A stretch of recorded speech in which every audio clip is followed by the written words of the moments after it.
I am Ijaw today. Ijaw is an Igbo man.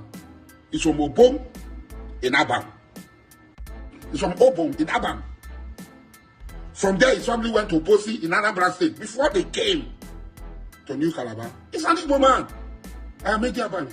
So when somebody says Igbo, all this, no, I am. Yes, the name I answered today, the stool on which I sit today, was created as one of the first working houses to be created. In fact, among the first 5 to be created in Calabar land. Ijaw became the richest man of his time. He's an Igbo man, 100%. And he never denied being an Igbo man. So I, his worthy descendant, will not deny. I have my disagreement with Igbo, but I cannot. So also is Briggs. So also is Oswald. Young Briggs, Oswald.